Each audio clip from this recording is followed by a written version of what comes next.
In the headlines, Prime Minister Skerrit wants a meeting of OECS environment ministers to draw up a plan for bulk water distribution within the region. DOMLEC positions itself for future distribution of Dominica's geothermal power, and Cabinet to approve a food systems development plan by year end.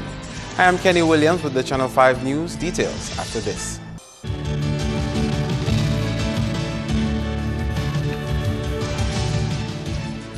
First up, strategies to tap into the economic benefits of the region's natural resources and accessing funds for climate change projects will come up as the OECS environment ministers meet here. An opening ceremony for the third council meeting of ministers for environmental sustainability took place on Monday. The recommendations coming out of the two-day meeting will guide and advance the OECS Commission's work program in areas including but not limited to disaster management, land and water resources development, and sustainable energy. Director General of the OECS, Dr. Didicus Jules, says pursuing a sustainable development agenda for the region is an urgent matter. With the advent of Erica in Dominica, as much as it has been a tragedy for Dominica, it provided a unique opportunity for all of us in the OECS, including Dominica. Because in discussions with Prime Minister Skerrit, he was very clear when we asked how can the OECS be of assistance, very clear to indicate that with climate change we can expect rapid onslaughts events like these to be the new norm. And he would not like to see other member states suffer what Dominica has suffered.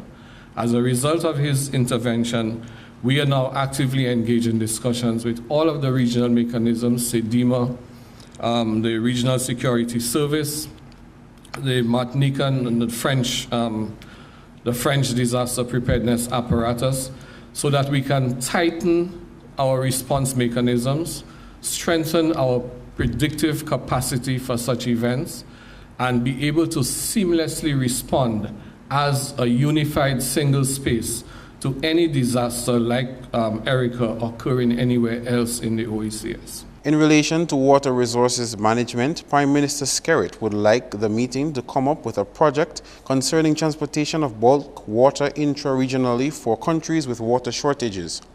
In Dominica, we have the capacity to export millions of gallons of water each day. And the question is, why should our sister islands not have the capacity or the ability to supply its citizens with 100% of potable water? What we need to address is the issue of transportation. And I recall some years ago when St. Lucia was hit by the flood, it was difficult to get water to them. You know, and we had to use the Coast Guard, which was not manufactured to transport huge volumes of or weights of that nature to transport water and make several trips to St. Lucia. So it's important for us to look at this and to look at it from a regional project standpoint. Onto the energy sector now. Dominica's sole electricity provider, DOMLEC, says all technical assessments have been undertaken to ensure it's capable to distribute geothermal energy to the public when the time comes. Andrea Louis reports. The company had gone through a series of detailed procedures to assess and prepare for the impact that the addition of geothermal energy will have on its distribution system. We have had a number of technical meetings with the previous geothermal partners. We have looked at the possible upgrades to the network. We have looked at the accommodation of the new energy and the stability of the network. We have done all of that analysis. We have looked at the dispatching of the geothermal plant with respect to the hydro and the diesel. We have modeled, do all of the modeling. We've done a lot of technical work and technical analysis of the impact of geothermal energy into the current DOMLEC system, and we have signed off on all of the methodologies. I mean, it is possible, technically possible. What remains now to be done is the other non-technical discussions and negotiations. Stamp says there are two scenarios on how the distribution of geothermal energy through DOMLEC may occur. If the government, through with its private partners, decide to build and operate a geothermal plant, what will happen is that DOMLEC, being the owner of the grid system, right, the scenario is that DOMLEC would buy this geothermal energy from that partnership, that development partnership, would buy that geothermal energy and then distribute it to the public. The ultimate goal of the geothermal project is to reduce the cost of energy consumption among Dominicans. The concept of this is that these two renewables come together. Should displace the non-renewable, which is the diesel, and then it should, depending on the price. I'm not able to say because in a scenario like that, DOMLEC does not have control over whatever the price it buys for, right, or the price that it is being offered. The other possibility involves DOMLEC having more involvement in the geothermal project. The other scenario that is possible is if DOMLEC, which gets involved in the development and operation of the geothermal plant. Now, in that scenario, DOMLEC would work with the government in order to try, and then you'll have more control over what the price of geothermal is from a DOMLEC point of view, and would work together with the government in order to see a reduction, try and see a reduction in the price. Exploration drilling for the geothermal project in the Roosevelt Valley commenced in 2011. Andrea Louis, Channel 5 News. In more news, a revitalized agricultural and food systems development plan to strengthen the country's agriculture sector post-tropical storm Erica will be presented to Cabinet for its approval before year-end. The Food and Agriculture Organization of the United Nations has been helping Dominica to develop this plan following a request by government for technical assistance in response to the August 2015 storm. On Wednesday, the FAO representatives met with players in the agriculture sector to finalize the draft Agricultural and Food Systems Development Plan. Agricultural economist Dr. Katrina, based at FAO's Barbados office, says the process started in October. In this plan, it's a policy document, we're trying to analyze, to include the national priorities, to include the main areas what could be addressed in order to revitalize the agriculture system. So today it's our final consultation when we are asking our participants from the working group to revise again this document, to provide their comments, to make sure that we address critical points against any major disasters, natural disasters. And actually, after this plan is ready, after this policy document is ready, we're going to submit it to the government of the Dominica. The aim is to incorporate a new approach to revitalize agriculture. The plan will not just focus on agricultural crops, but on the protection of natural resources and the fisheries and forestry sectors. We're talking about how our agriculture could be sustainable in order to address any major disasters that could come, because we know that not only Dominica but the whole Caribbean countries, it's actually the most vulnerable region in the world in terms of the seeds countries. We need to introduce new crops that could be resistant. For example, we're working in many OCS countries to introducing cassava, because cassava is a drought-tolerant crop, and in case of any major disaster, it could stay in the field. So we're trying to introduce new practices. We're trying just to work with the farmers to provide them the tools that could be useful in case of any natural disasters. The document will be published on Ministry of Agriculture's website for final feedback from stakeholders. The FAO will hold a one-month revision before submitting to Cabinet. The Ministry of Agriculture will have a leading role in implementing the Agricultural and Food Systems Development Plan.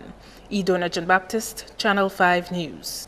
Fast cash customers who take out payday loans now have the added advantage of having their loan insured. The measure coincides with the company's 10th anniversary of operations in Dominica this month.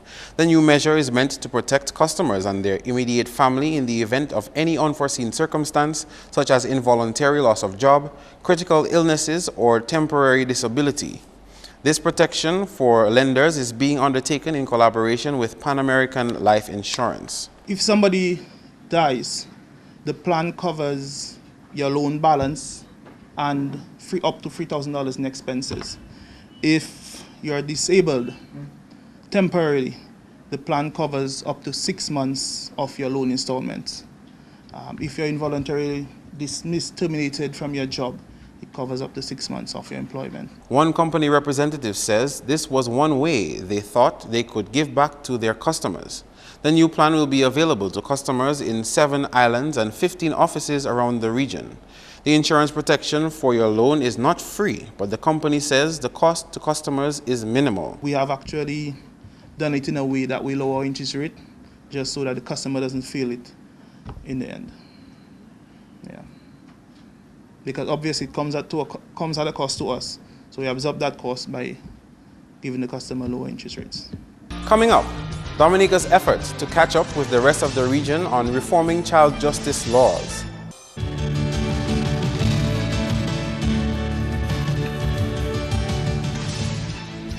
Thanks for staying with us. Dominica is preparing to join the majority of its OECS counterparts to reform its child justice legislation. A Barbadian attorney is facilitating a 4-day training for juvenile justice providers in preparation for enactment and implementation of the proposed law. The workshop is into its second day. It includes magistrates, police officers, prison officers, welfare division officers, and representatives of the Youth Development Division who are being educated on what the bill is about and what their roles will be in implementation of the proposed law. The bill will replace the country's Children and Young Persons Act, which is considered outdated. It's based on the draft OECS Child Justice Bill. It is different, very different from what we are presently operating under. And it's very different in that it's rights-based. It has more of a diversion feel to it, and also it deals a lot with rehabilitation. It's also very different in that it has a sort of two-level process. One where there's something called an initial inquiry, where some cases will be diverted away from the court. So not everything will go to the court system, and it also allows for trials within a court system. And it also spells out the roles for probation officers, roles for the police, roles for magistrates and the different committees and so on. Magistrate Augustus says Cabinet is eager to review the proposed bill. Dominica and St. Lucia are the two countries that have not really passed the bill, but we are making progress in that we had our consultation on the draft bill. We have the risk assessment, and we're just waiting for the drafter to send back some of her findings and so on, so that our draftsperson can work along with her and they can go to Cabinet very soon. And Cabinet, they're eager and waiting so that they can take it further. So we are on the road to that. In terms of the implementation, that is where we have to also get ready, and things are being done for that, in that Mr. Anthony, who's a consultant now with the ministry, is looking at some of the policy areas, looking at some of the costings and things that we might need to put in place for implementation of the bill. So before year's end, hopefully it will go through Parliament, but we also have to look at the key issue of the implementation, which is what we want. A stern warning has been issued to those who travel to be cognizant of Dominica's recovering agriculture industry.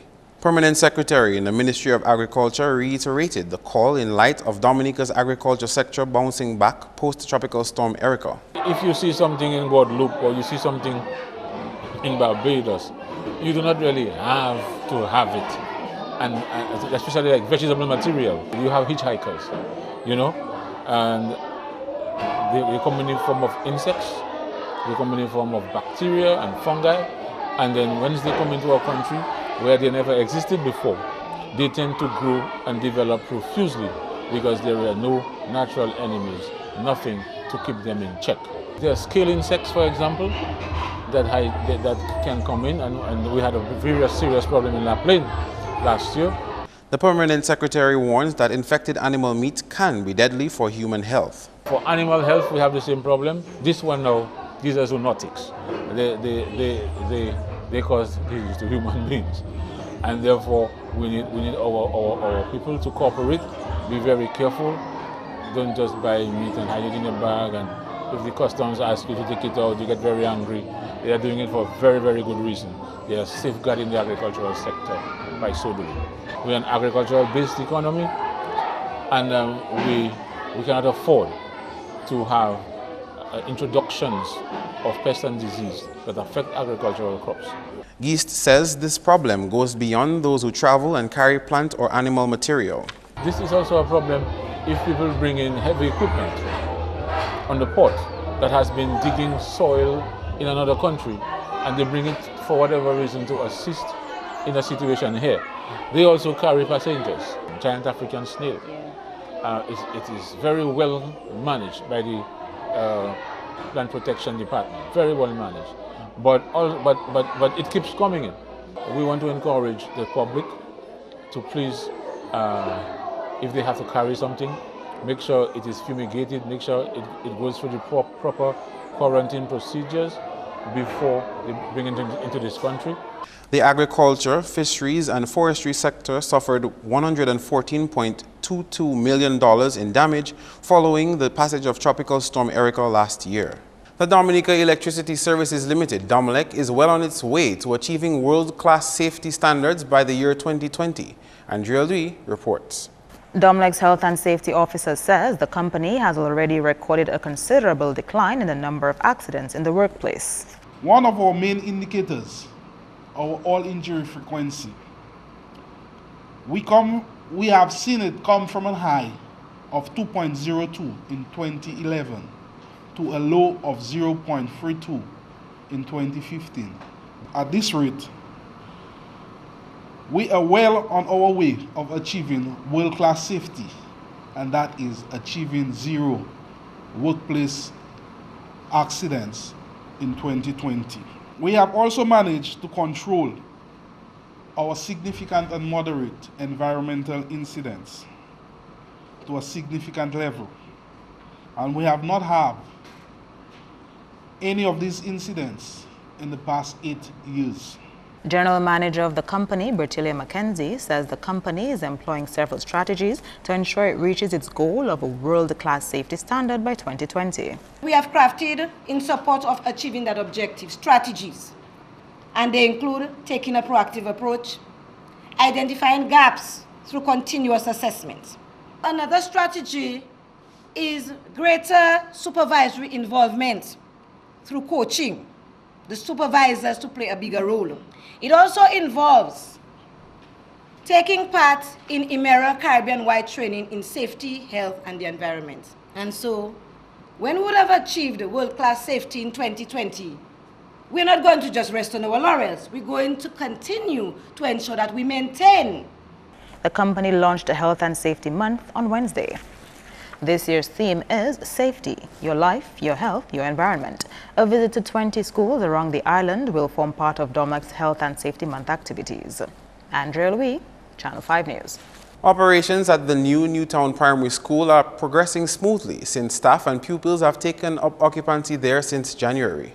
The students are reportedly adjusting well to their new learning environment. The primary school is a gift from the government of China, and construction on the building started in 2013.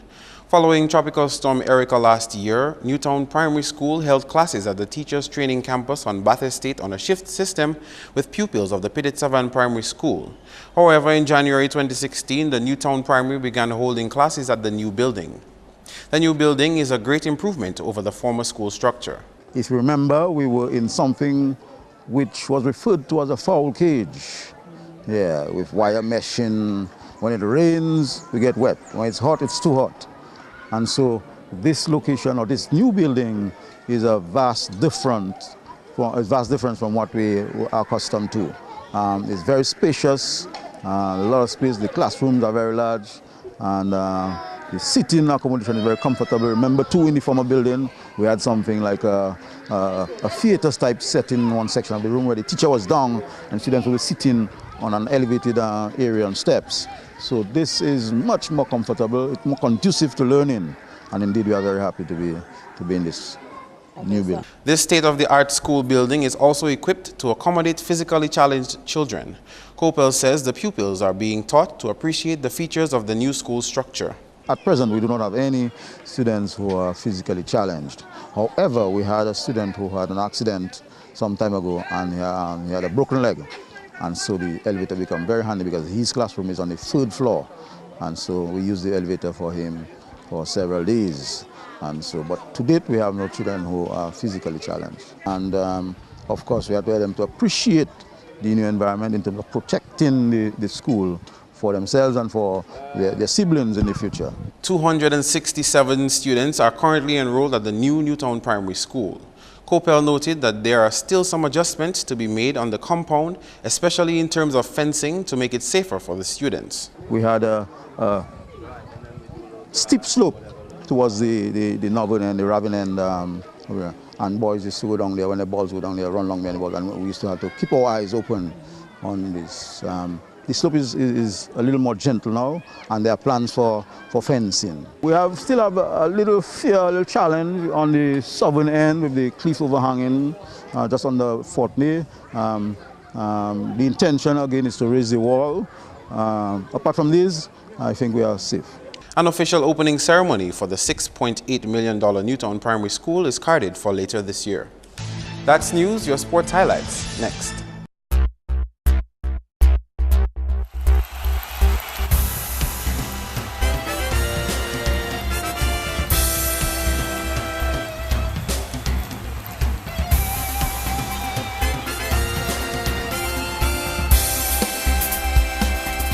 Hello everyone, and thanks for joining us.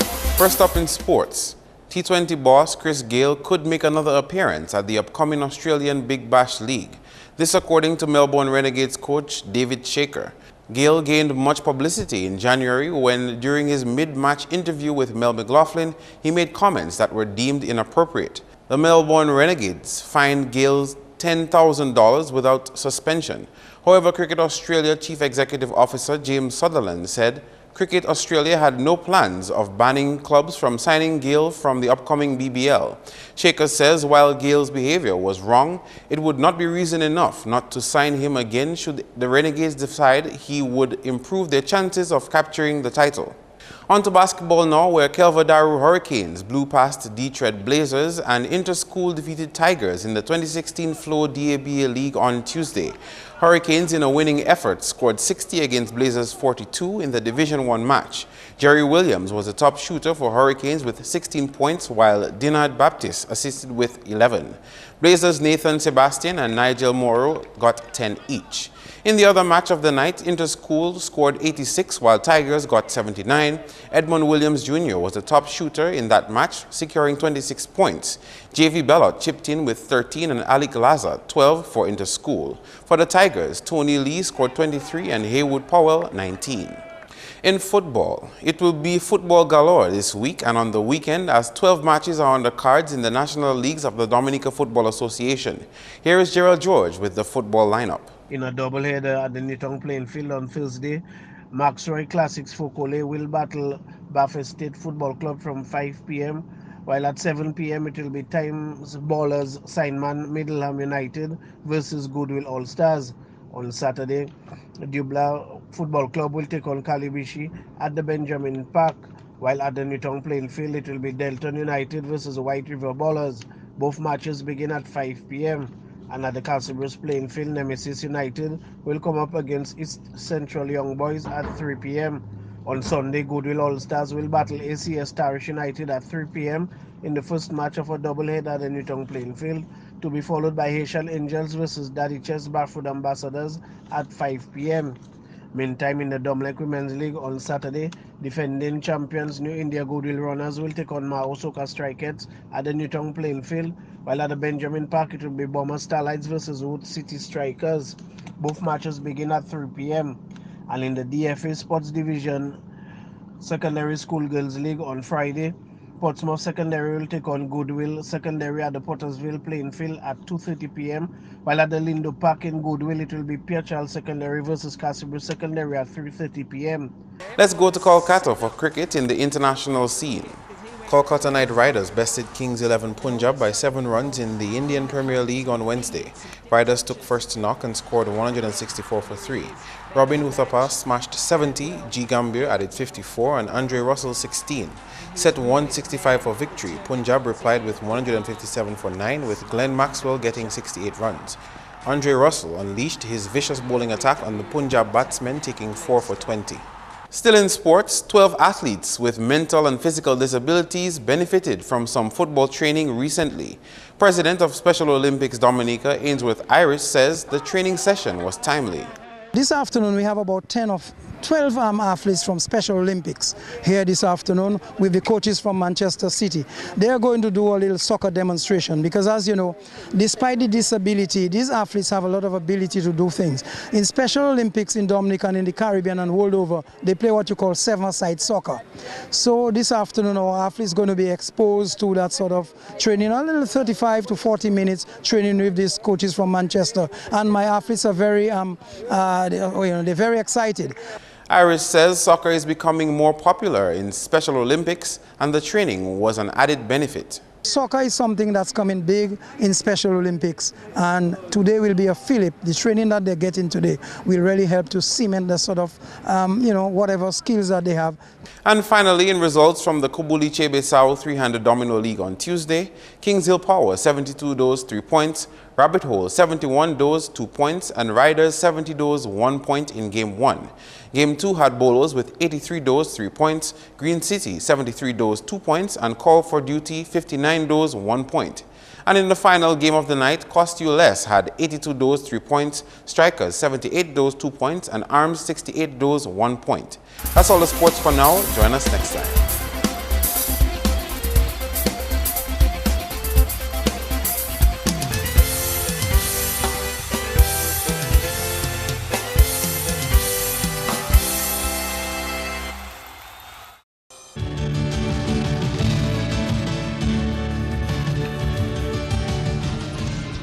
Stay tuned for Flashback, brought to you by Big Edge Financial Express.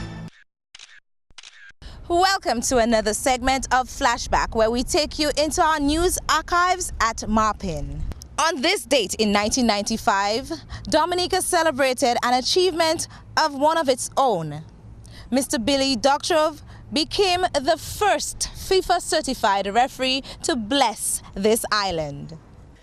Billy Doctrove, Dominica's first FIFA international referee, leaves the island on Saturday bound for St. Lucia.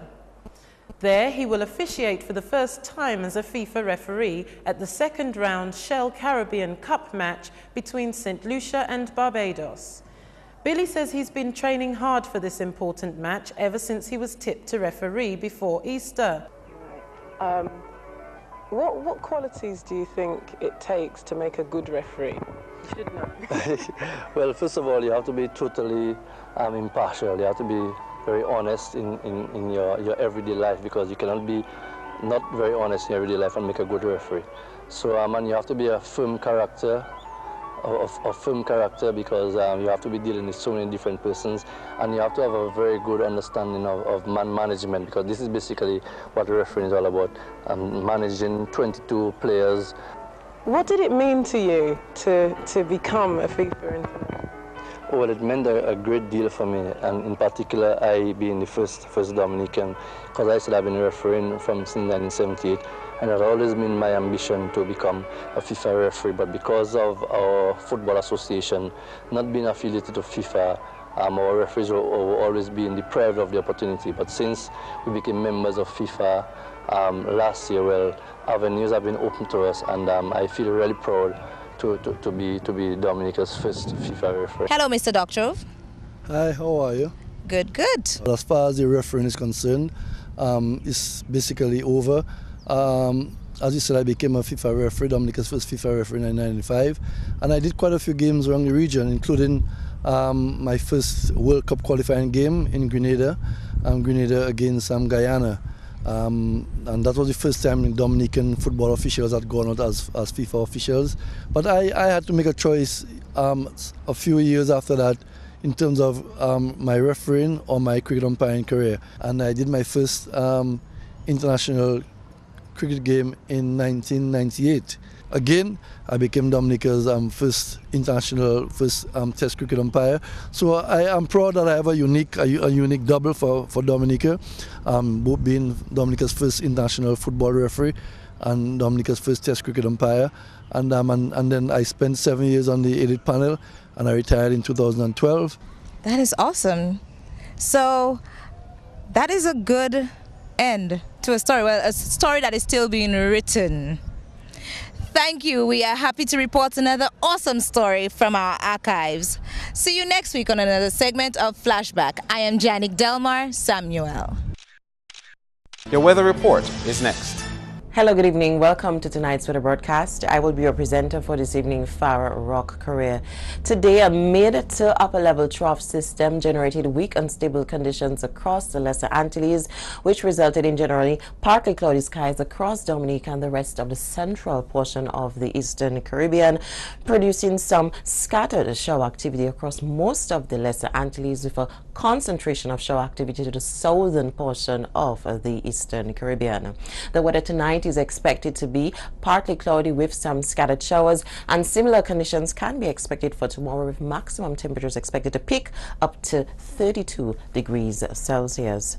The marine conditions will be slight to moderate and waves are expected to be up to 5 feet. The weather for the rest of the week, similar conditions are expected for the 3-day period. Partly cloudy skies with some scattered showers can be expected. Maximum temperatures of up to 32 degrees Celsius can be expected for Thursday and Friday. The weather for the rest of the Caribbean tomorrow, again, weak and stable conditions will affect weather conditions. Generally, partly cloudy skies with some scattered showers are expected for the Caribbean with maximum temperatures of up to 32 degrees Celsius for most of the Lesser Antilles. On the international scene, cloudy skies with some showers expected for Caracas, overcast skies for New York, and beautiful clear skies for Miami, London, and Beijing. The sun will rise tomorrow at 5:39 a.m. and will set at 6:25 p.m. Feel free to visit our website at weather.gov.dm or call the weather hotline at 447-5555. Join us tomorrow evening for your next weather broadcast. Thank you. To end the news, the headlines again. Prime Minister Skerrit wants a meeting of OECS environment ministers to draw up a plan for bulk water distribution within the region. DOMLEC positions itself for future distribution of Dominica's geothermal power, and Cabinet to approve a food systems development plan by year-end. Feel free to contact us at news@marpin2k4.com. You can also access our past newscasts on our YouTube page. On behalf of the production team, I am Kenny Williams. To our viewers around the world, thanks for watching. Join us tomorrow.